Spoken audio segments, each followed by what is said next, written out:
Baik, selamat berjumpa kembali saudara yang dikasihi Tuhan.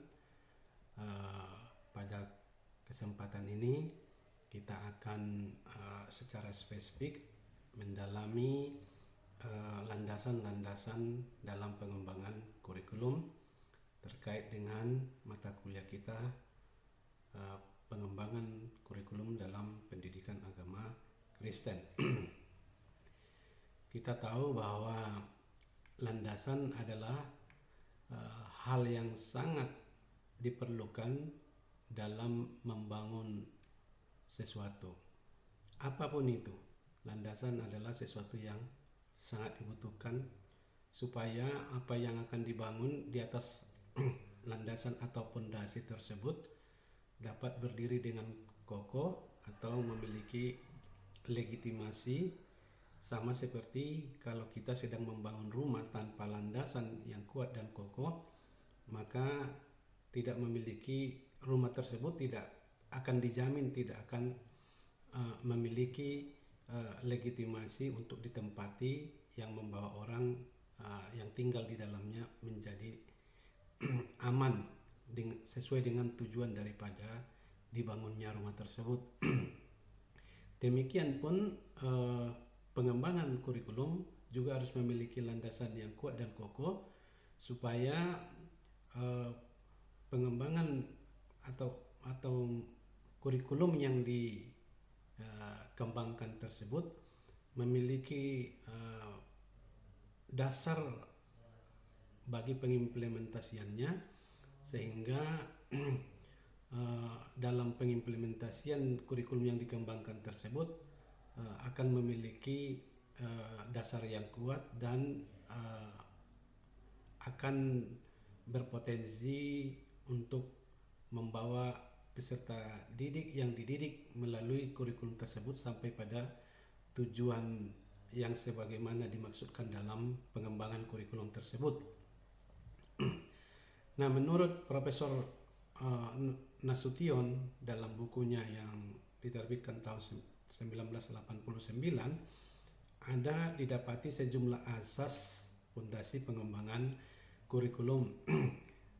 Nasution setidaknya mengusulkan 5 hal yang dapat dijadikan landasan bagi pengembangan kurikulum sehingga kurikulum itu akan lebih efektif dalam pengimplementasiannya.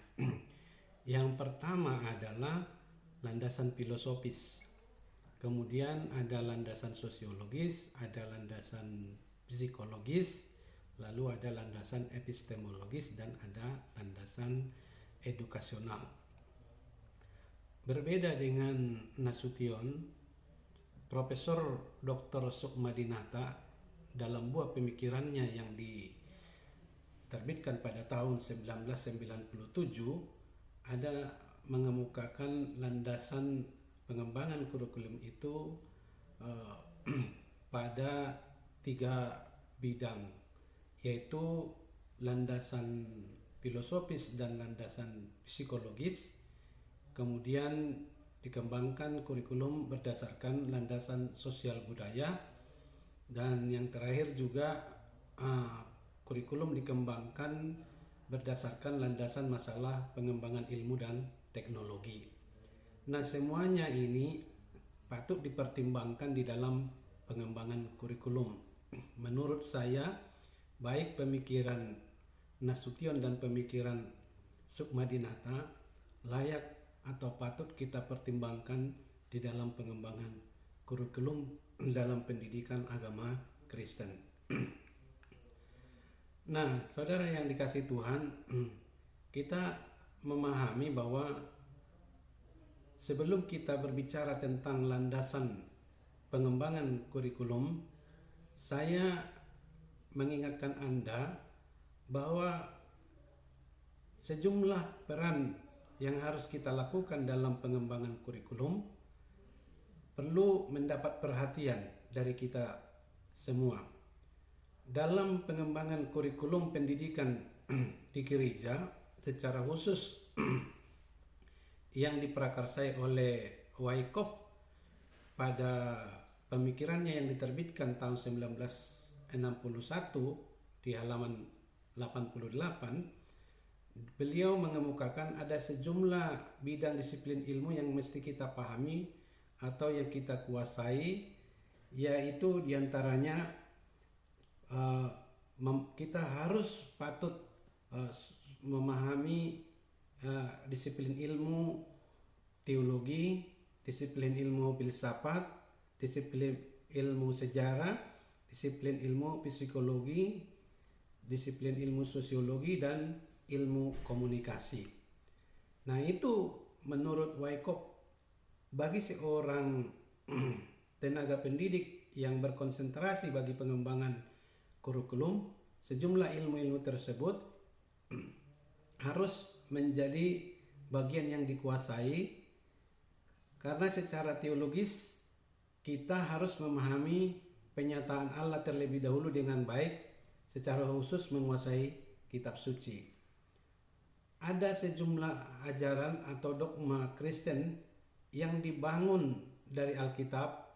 Semua itu juga harus kita atau patut kita pahami, patut kita dalami.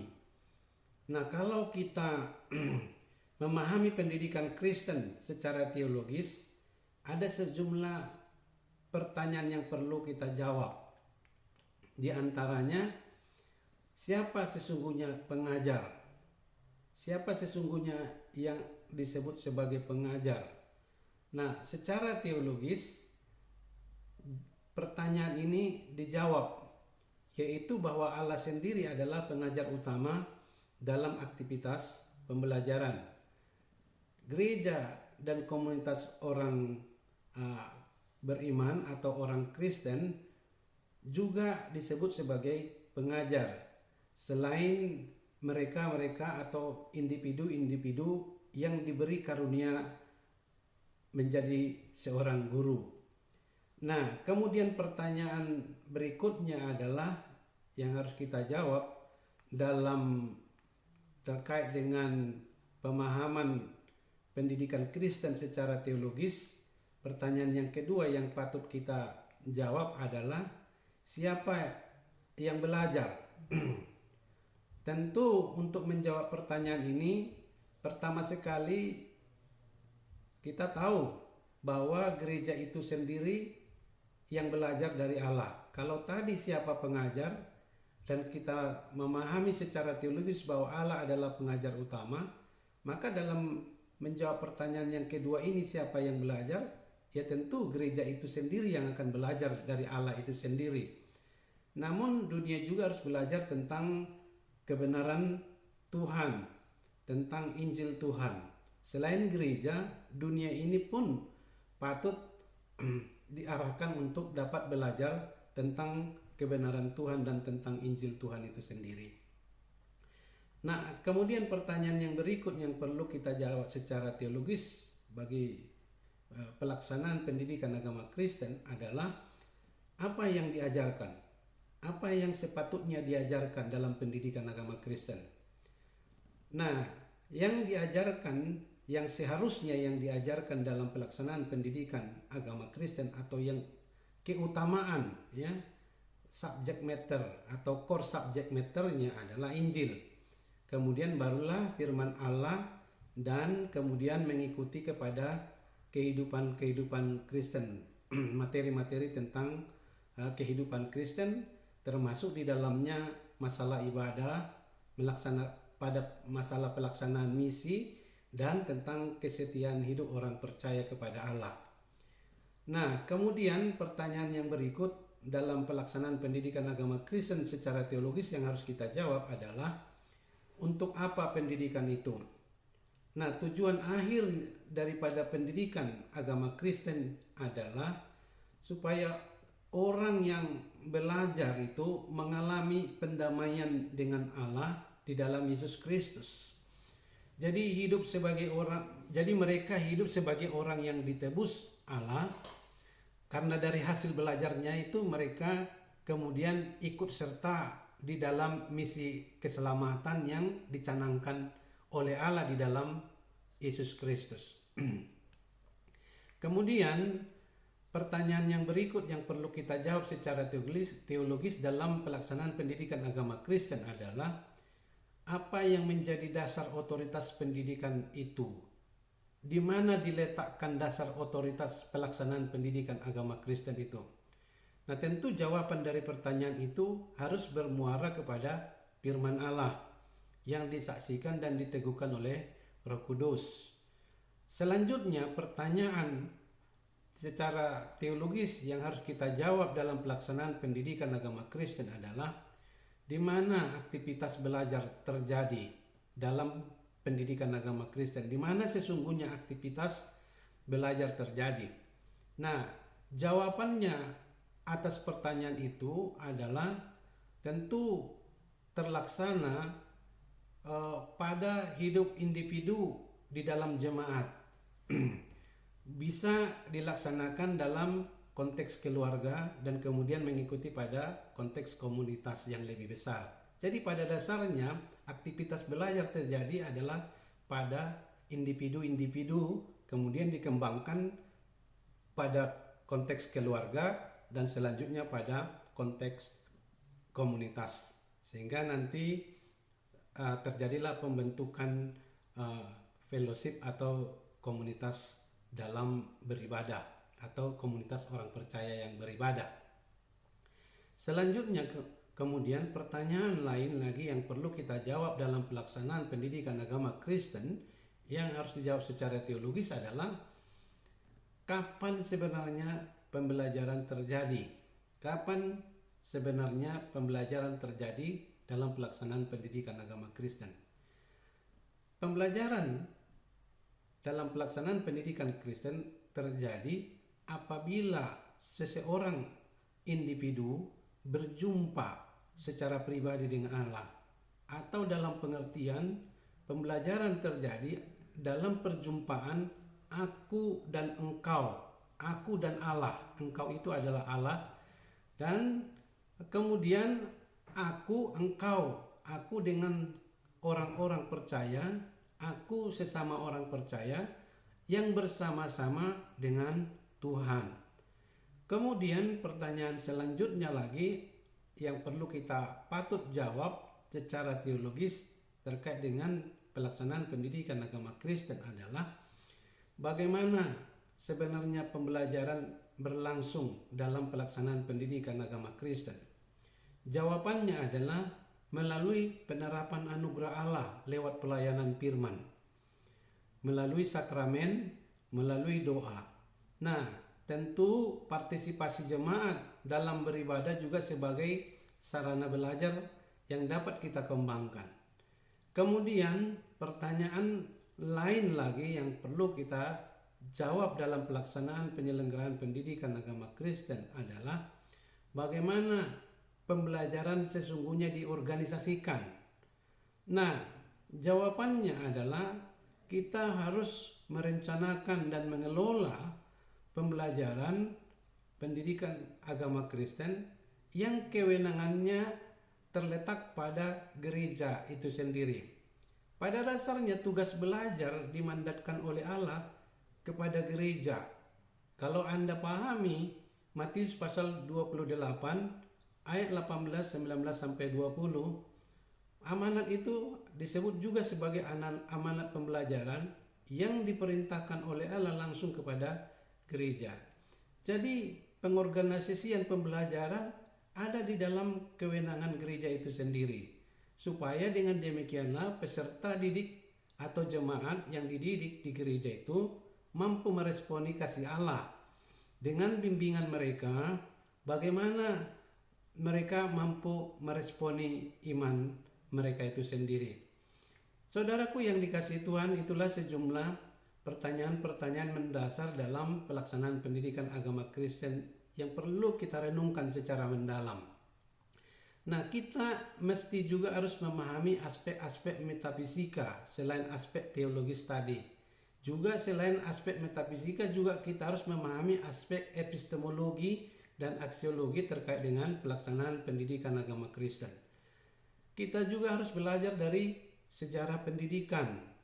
Kemudian melalui psikologi kita juga akan mendapat informasi atau mendapatkan perlengkapan tentang bagaimana memahami dinamika perkembangan manusia.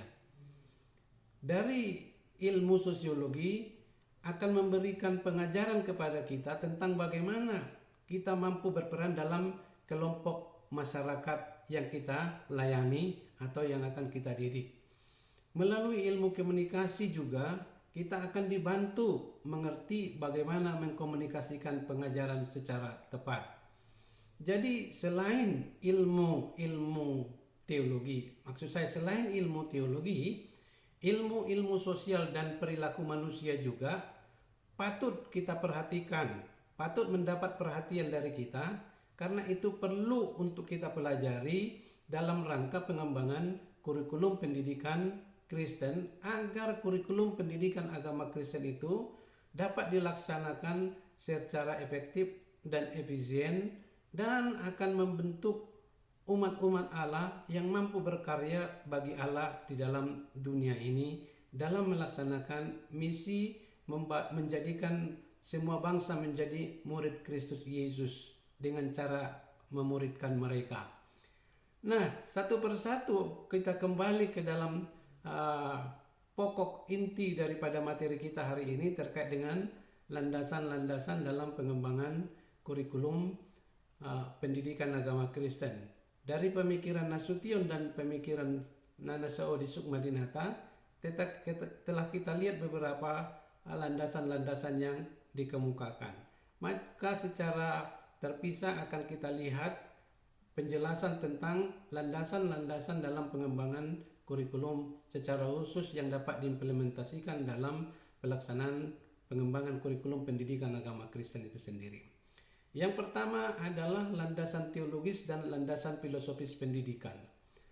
Pokok-pokok teologis dan filosofis kita terkait dengan pendidikan Kristen dalam konteks gereja harus dibangun dengan mempertimbangkan aspek-aspek sebagai berikut. Pertama, kita harus mempertimbangkan keutamaan Alkitab yang harus nyata-nyata ada, harus nyata-nyata dihadirkan di dalam pelaksanaan pengembangan pendidikan agama Kristen, kurikulum pengembangan pendidikan agama Kristen. Bagaimana Anda mengembangkan kurikulum pendidikan agama Kristen tanpa ada keutamaan Alkitab, tanpa ada prioritas Alkitab yang digoreskan di dalam pengembangan tersebut? Hari ini sangat ditekankan di dalam Alkitab dalam 2 Timotius pasal 3 ayat 16 dan dalam kitab Ibrani pasal 4 ayat 12. Selanjutnya saya meminta saudara untuk membaca secara cermat kedua teks tersebut, yaitu teks Alkitab itu sendiri, sebagaimana yang mencerminkan bahwa Alkitab harus dijadikan sebagai keutamaan dalam pengembangan kurikulum pendidikan agama Kristen.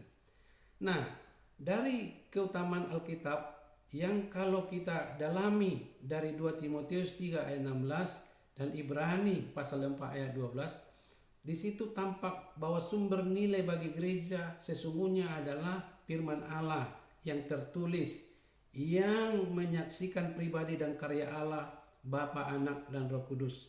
Sesungguhnya hanya melalui penyelidikan atau menjadikan Alkitab sebagai keutamaan dalam pengembangan pendidikan agama Kristen, maka dari situlah nampak tergambar pengetahuan yang akan terbentuk bagaimana orang dapat melihat Allah dalam pribadi dan dalam karya Allah Bapa dan dalam karya Anak dan dalam karya Roh Kudus. Kemudian dalam pokok-pokok teologis dan filosofis yang terkait dengan pendidikan Kristen konteks gereja yang harus dibangun juga harus memperhatikan aspek-aspek.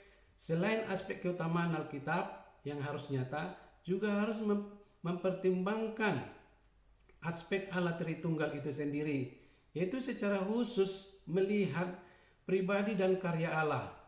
Dalam hal ini juga telah ditekankan kalau Anda periksa kurikulum pendidikan nasional kita tentang pendidikan agama Kristen tahun 2004, pribadi Tritunggal, pribadi dan karya Allah Tritunggal ini menjadi konsen dalam materi kurikulum PAK yang digagas oleh Departemen Pendidikan Nasional tahun 2004. Dalam terkait dengan aspek-aspek Allah Tritunggal dalam pengembangan kurikulum pendidikan agama Kristen, sesungguhnya kita memahami atau mendalami tentang siapa Allah yang disaksikan oleh Alkitab, yang harus kita pahami dengan baik dan benar supaya dapat dikomunikasikan dalam pelaksanaan pendidikan agama Kristen melalui kegiatan pembelajaran yang disuguhkan oleh guru di dalam kelas, baik dalam konteks sekolah maupun dalam konteks gereja. Nah, saudaraku yang dikasihi Tuhan, lebih lanjut lagi aspek-aspek landasan teologis dalam pengembangan kurikulum selain keutamaan Alkitab, pribadi Allah Tritunggal, juga yang harus kita patut mendapat perhatian kita adalah kerajaan Allah, kerajaan Allah. Secara khusus Alkitab, khususnya dalam konteks Injil, masalah kerajaan Allah atau kerajaan surga banyak sekali dibicarakan. Yesus sendiri datang untuk memberitakan Injil kerajaan surga, di mana dia menuntut pertobatan dari umat manusia. Kerajaan surga itu datang dengan tanda kuasa. Kerajaan Allah itu juga menuntut gaya hidup tertentu yang tidak sama dengan dunia ini, dari orang-orang yang belajar dari Allah itu sendiri, dari firman-Nya, dari Allah Tritunggal itu. Kemudian selain aspek kerajaan Allah dalam landasan teologis, dalam pengembangan kurikulum pendidikan agama Kristen yang patut kita cermati adalah aspek tentang kedudukan dan peran gereja dalam rencana Allah di dunia ini. Alkitab, khususnya Perjanjian Baru, banyak bicara mengenai hakikat dan fungsi gereja di dalam dunia ini. Gereja hadir di dunia ini untuk menyaksikan Kristus dan menjadikan segala bangsa muridnya. Karena itu gereja harus melakukan tugas-tugas seperti beribadah, bersekutu, mengajar, bersaksi, dan melayani Allah.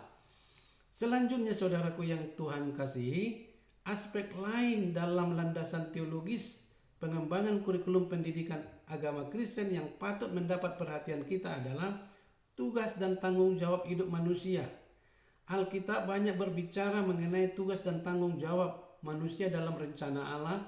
Selain manusia dipanggil untuk mengenal dan mengasihi Allah dengan segenap hati, dengan segenap jiwa, dengan segenap akal budi dan kekuatan, manusia itu juga terpanggil untuk mengasihi sesamanya.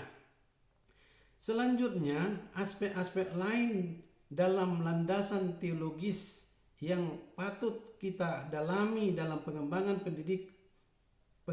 kurikulum pendidikan agama Kristen adalah tentang asal dan tujuan hidup manusia.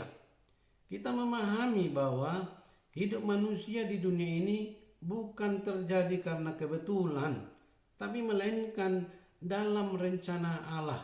Karena Allah yang merencanakan manusia itu ada di dalam dunia ini, sehingga kita tidak boleh menafikan siapa yang merancang kita, siapa yang mencipta kita.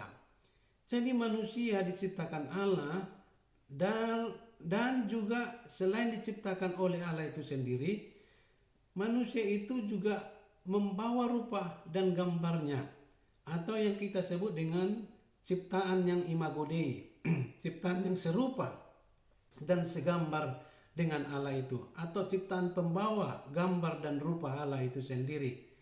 Tujuan akhirnya kita diciptakan oleh Allah dan diciptakan oleh Allah segambar dan serupa dengan Allah itu. Tujuan akhirnya adalah supaya kita kembali kepada Dia, mengabdi kepada Dia, melayani dan memuliakan Allah itu. Selanjutnya, dalam landasan teologis pengembangan kurikulum pendidikan agama Kristen, aspek lain yang perlu kita dalami dan kita pertimbangkan adalah masalah aspek alam semesta. Kalau berbicara tentang alam semesta, maka otomatis kita langsung memahami itu sebagai ciptaan sekaligus juga di dalamnya ada sejumlah makhluk-makhluk yang hidup. Nah, iman Kristen menyatakan bahwa alam semesta ada sebab diciptakan oleh Allah itu sendiri. Jadi manusia adalah sebagai makhluk tertinggi dalam seluruh ciptaan Allah. Saudaraku yang dikasihi Tuhan, lebih lanjut kalau kita membaca pemikiran Colson dan Rigdon dalam bukunya yang berjudul Understanding Your Church Curriculum yang ditulis tahun 1981, di situ akan kita temukan usulan daripada Colson dan Rigdon bagaimana sejumlah tema-tema teologis secara khusus. Menurutnya ada 5 tema teologis yang sangat penting dan yang menjadi pegangan atau menjadi patokan gereja sebagai pelaksana dalam penyelenggaraan pendidikan agama Kristen dalam mengembangkan kurikulumnya.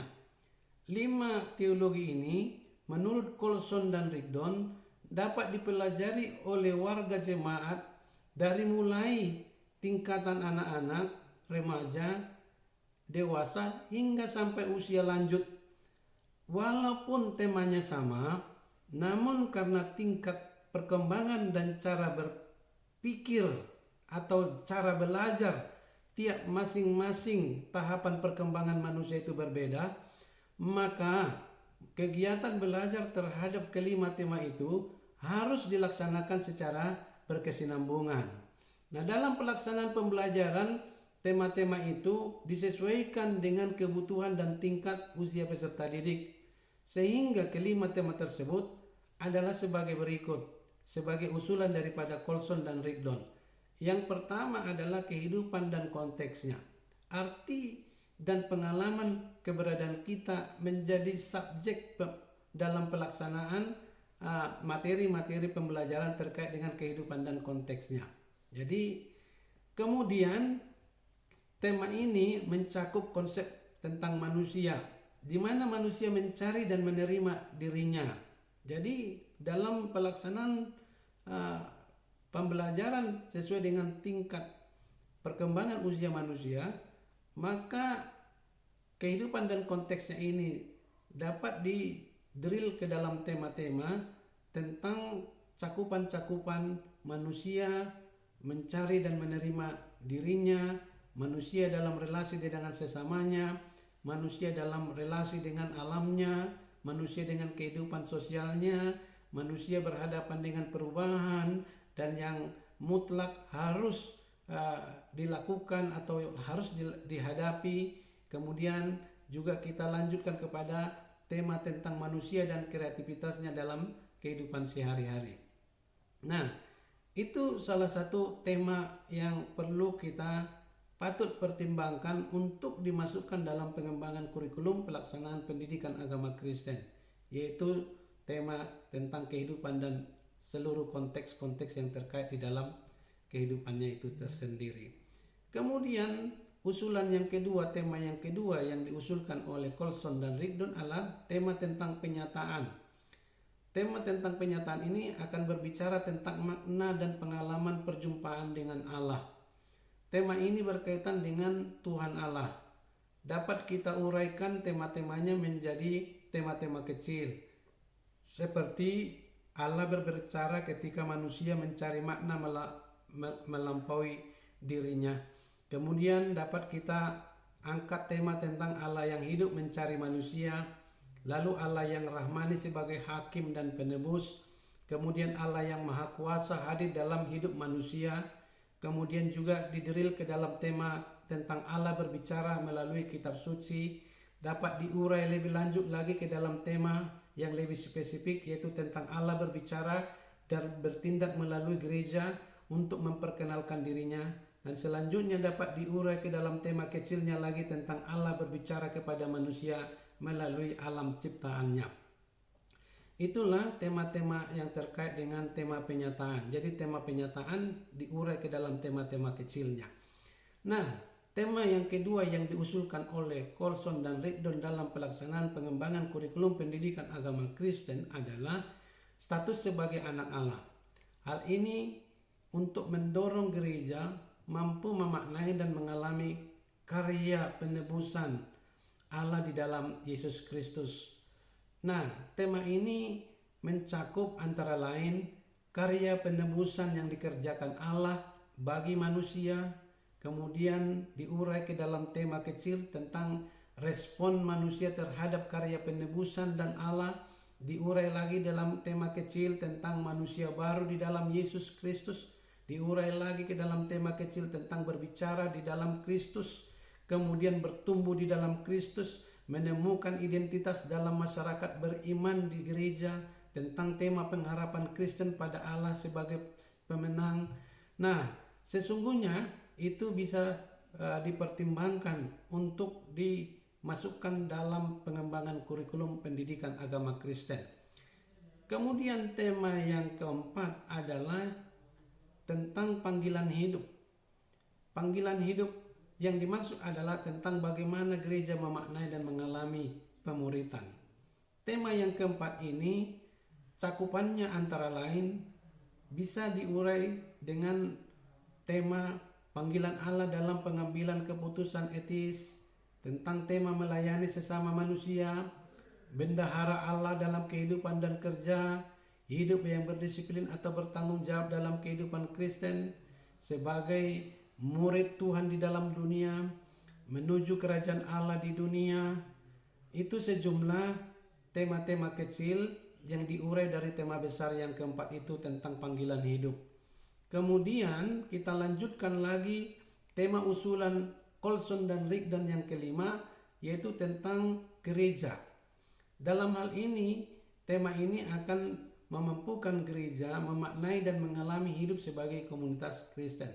Sehingga tema besarnya ini, tema yang kelima ini, dapat diurai ke dalam tema-tema kecilnya lagi, yaitu tema-tema kecilnya mencakup antara lain tema tentang orang Kristen terikat bersama di dalam kasih Allah, tentang tema perbuatan Allah yang berkesinambungan dan melalui umatnya, tema tentang gereja yang mempengaruhi dunia, tema tentang meluaskan pengalaman pendamaian dan penebusan dalam Kristus, tema tentang gereja hidup untuk beribadah, tema tentang orang Kristen melakukan tugas misi, dan selanjutnya tema tentang mempersiapkan diri bagi pelayanan.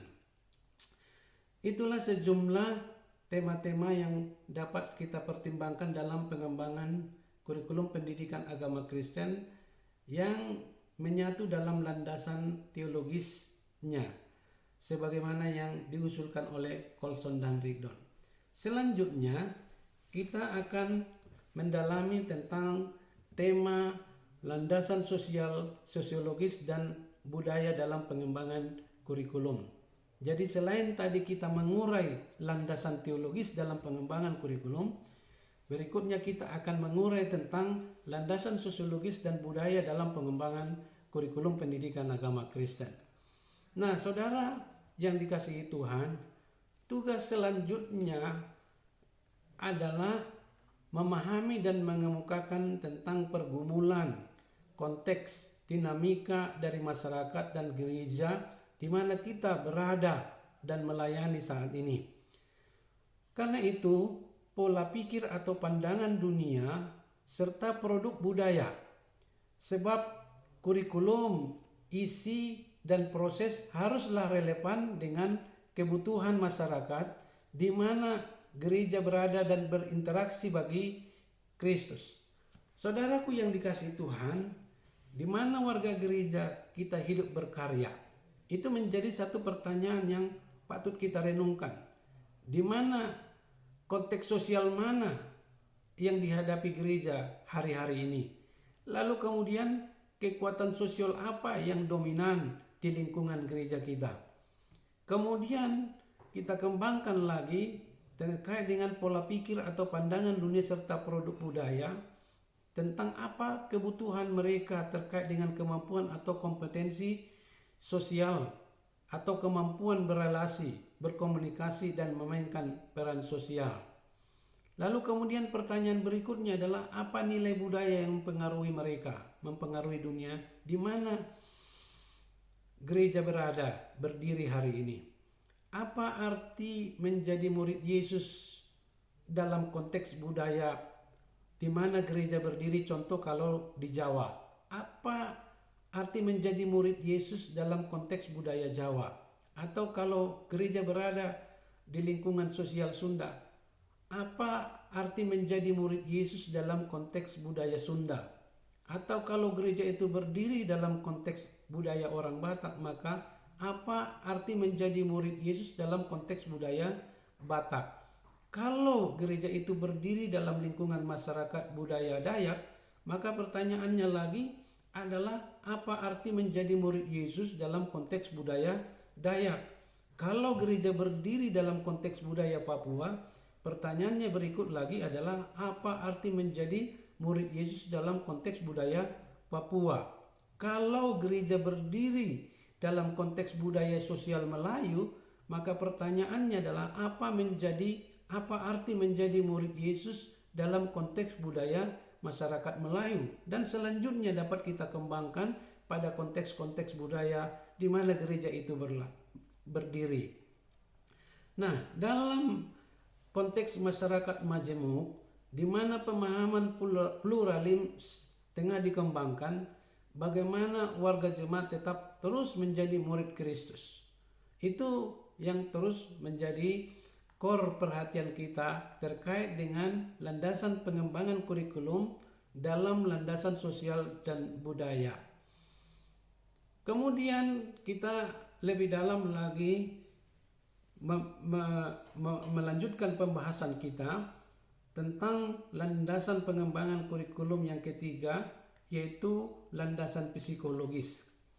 Menjadikan psikologi sebagai landasan pengembangan kurikulum karena kurikulum juga harus menjawab kebutuhan peserta didik atau kebutuhan warga jemaat yang dilayani.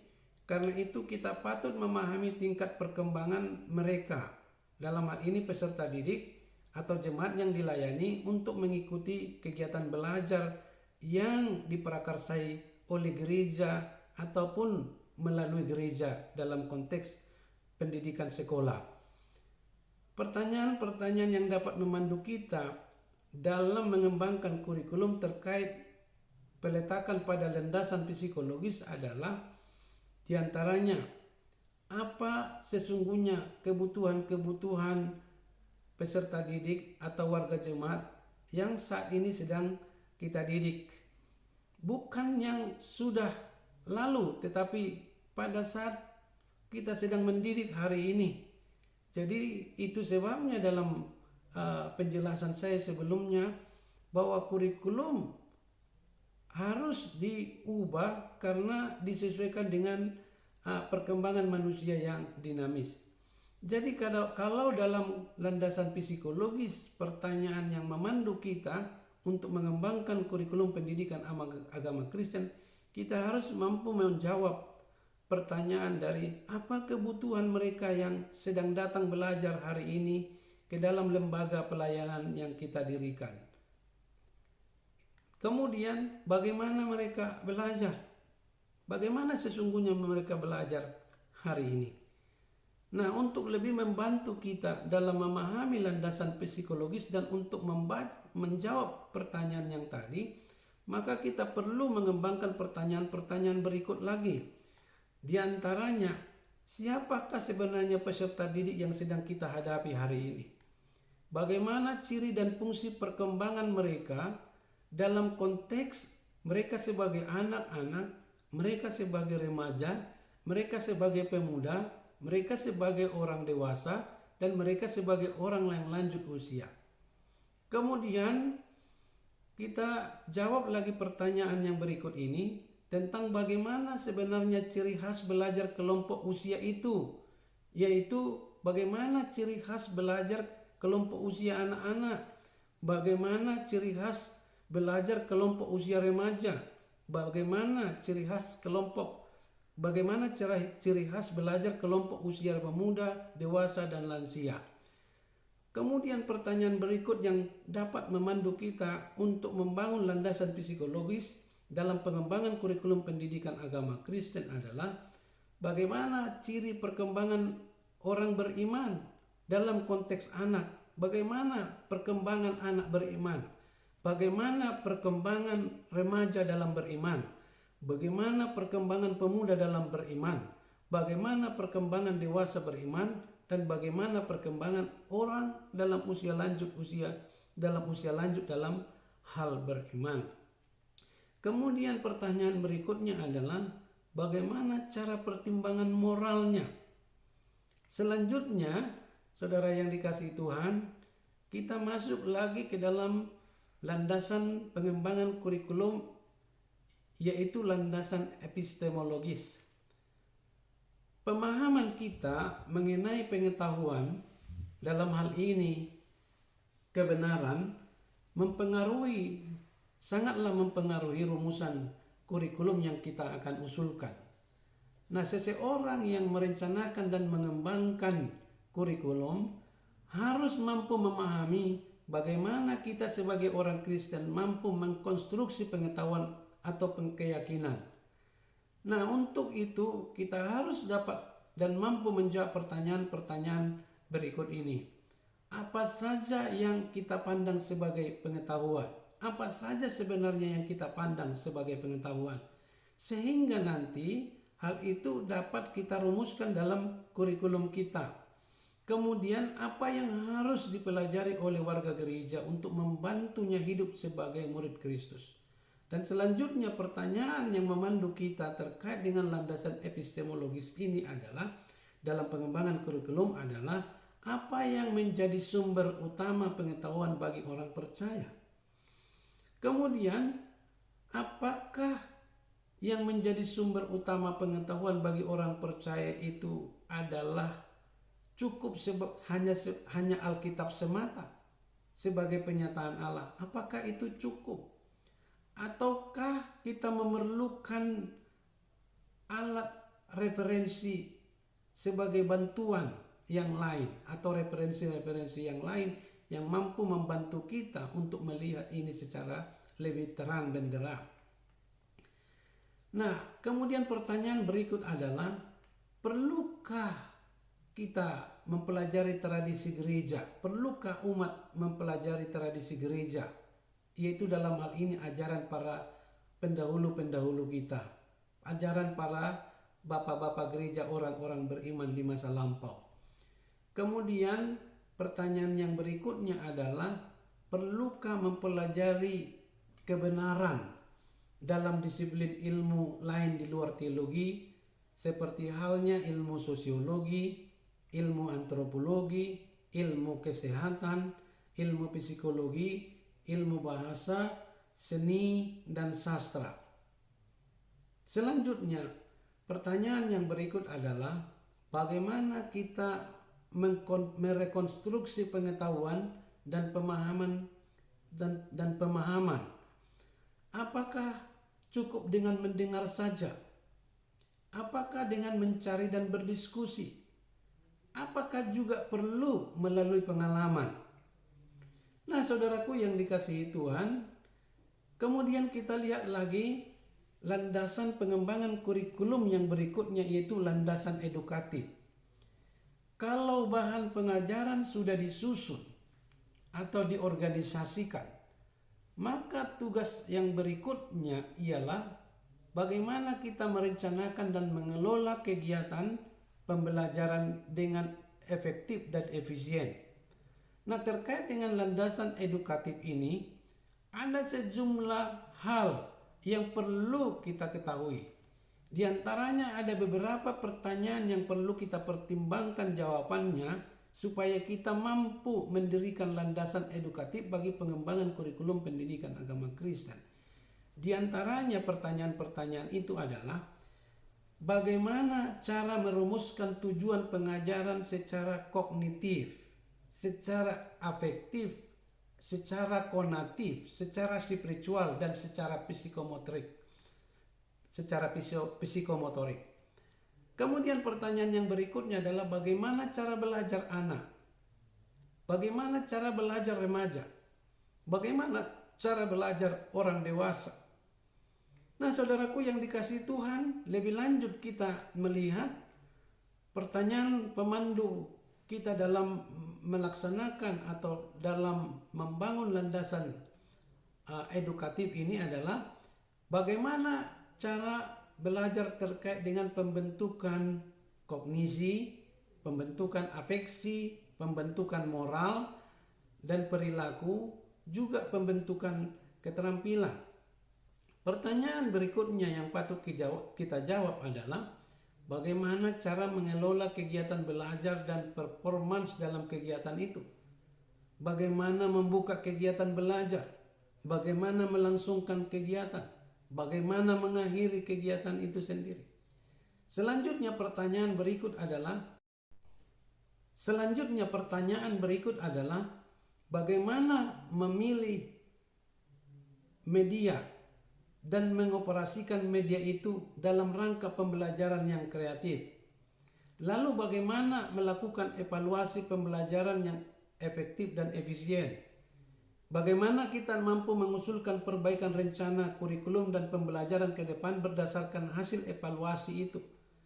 Nah, saudaraku yang dikasihi Tuhan, itulah sejumlah landasan-landasan yang patut kita pertimbangkan dalam pengembangan kurikulum, supaya kurikulum yang kita desain dan yang kita kembangkan itu dapat diimplementasikan dalam pengajaran pendidikan agama Kristen, baik melalui pembelajaran di sekolah maupun melalui mata pelajaran pendidikan agama Kristen di sekolah. Kiranya dalam hal ini kita akan terbantu lagi untuk lebih mampu menyuguhkan kurikulum yang dapat berkembang dan sesuai dengan minat dan kebutuhan di dalam konteks gereja ataupun peserta didik yang akan kita layani. Kiranya Tuhan memberkati kita. Salam, damai sejahtera Allah selalu bersama kita. Amin.